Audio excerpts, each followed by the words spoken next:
दोस्तों आज के इस वीडियो में हम आपके BSc second year fourth semester zoology के unit first principles of gene manipulation से जुड़ा हुआ एक इम्पॉर्टेंट टॉपिक डिस्कस करने वाले हैं।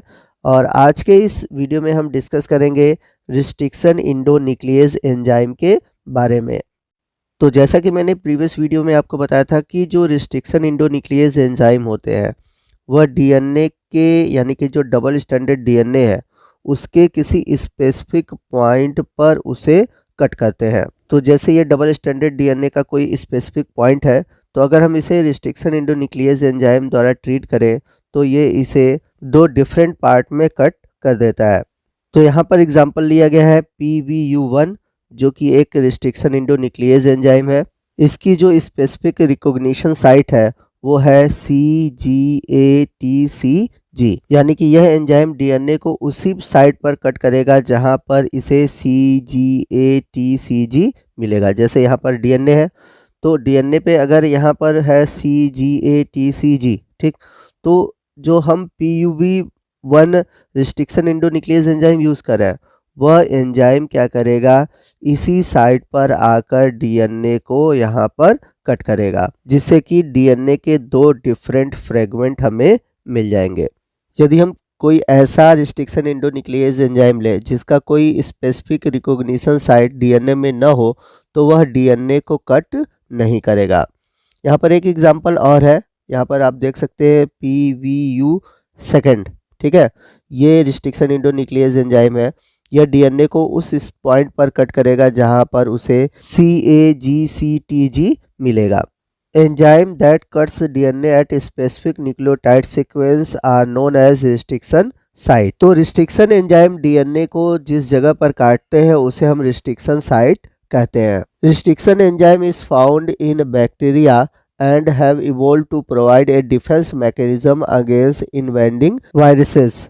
आपको बता दें कि ये जो रिस्ट्रिक्शन एंडोन्यूक्लियेज एंजाइम थे ये बैक्टीरियल सेल से डिस्कवर किए गए थे और ये जो एंजाइम है ये बैक्टीरिया के अंदर डिफेंस का काम करता है, यानी कि ये जो एंजाइम होता है बैक्टीरिया को जो डिफरेंट बैक्टीरियोफेज वायरस है उनसे बचाता है।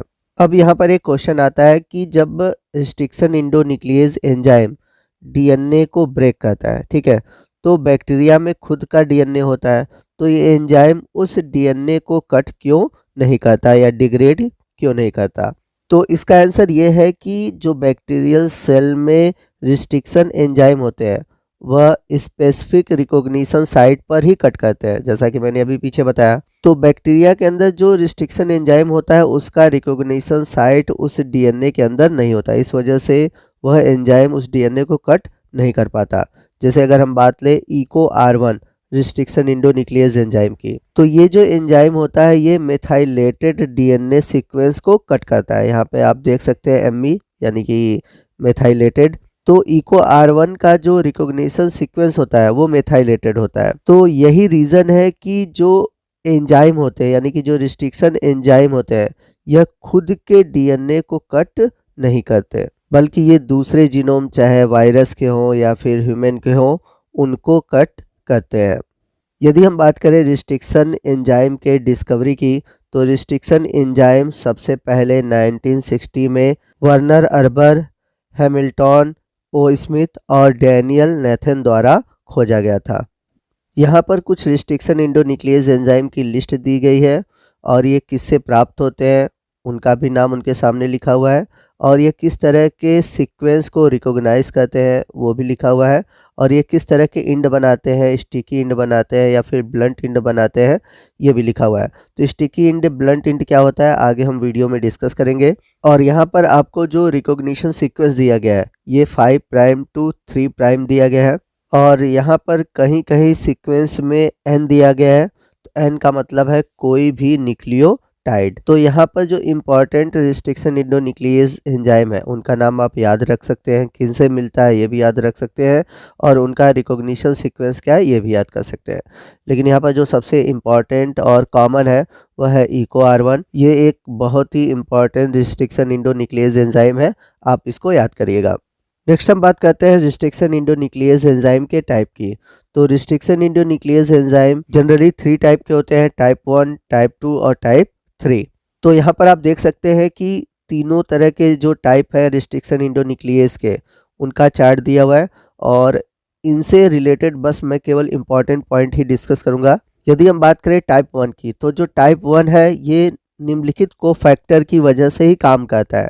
इसके कोफैक्टर है एटीपी, मैग्नीशियम आयन और एसएएम।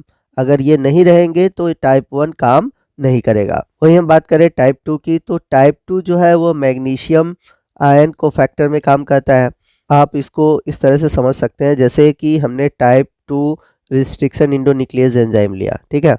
तो जब हम इस एंजाइम को लेंगे और डीएनए को हमें कट करना है, ठीक है ना, तो जब हम इस एंजाइम और डीएनए को लेंगे तो वहाँ पर हमें बफर सॉल्यूशन में मैग्नीशियम आयन को लेना होगा। जब तक मैग्नीशियम आयन नहीं लेंगे तब तक टाइप 2 एंजाइम उस डीएनए को कट नहीं करेगा।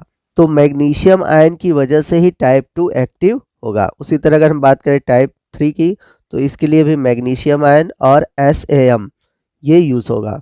इसके अलावा दूसरा जो इम्पोर्टेंट पॉइंट है वो है रिकॉग्निशन साइट। तो यदि हम बात करें टाइप 1 की, it cut both the stand at a non specific location 1000 base pair away from the recognition site. तो इसका मतलब क्या हुआ, जैसे कि ये हमारा डीएनए है, तो यदि हमने type 1 restriction endonuclease enzyme use किया और ये एंजाइम यहाँ पर आकर डीएनए से बाइंड किया, अब जहाँ पर ये बाइंड किया हुआ है इससे लेकर 1000 न्यूक्लियोटाइड दूर, यानी कि हम सभी जानते हैं जो नाइट्रोजनस बेस है एडेनिन, गुआनिन, थायमिन, तो वहाँ से 1000 बेस पेयर दूर तक यह क्या कर सकता है, डीएनए को कट कर सकता है। वही हम बात करें टाइप 2 की, तो जो टाइप 2 रिस्ट्रिक्शन इंडोन्यूक्लियस एंजाइम है यह डीएनए के पैलिंड्रोमिक सीक्वेंस को रिकॉग्नाइज करता है और ये लगभग जहाँ पर बाइंड करते हैं वहीं पर कट करते हैं। अब यहाँ पर एक टर्म आया हुआ है पैलिंड्रोमिक स्टैंड। तो पैलिंड्रोमिक स्टैंड क्या होता है, बहुत इंपॉर्टेंट पॉइंट है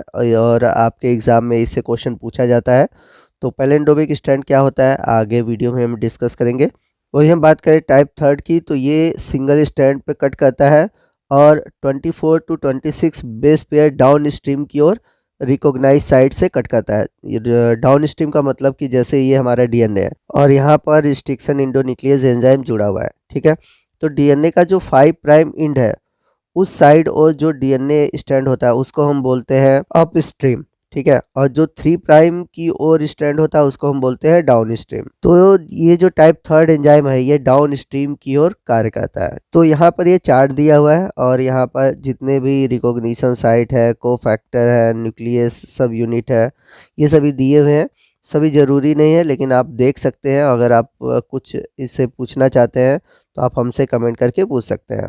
अब यहाँ पर 2 टर्म बच जाते हैं, एक तो है पैलिंड्रोमिक सीक्वेंस और दूसरा है sticky and and blunt and.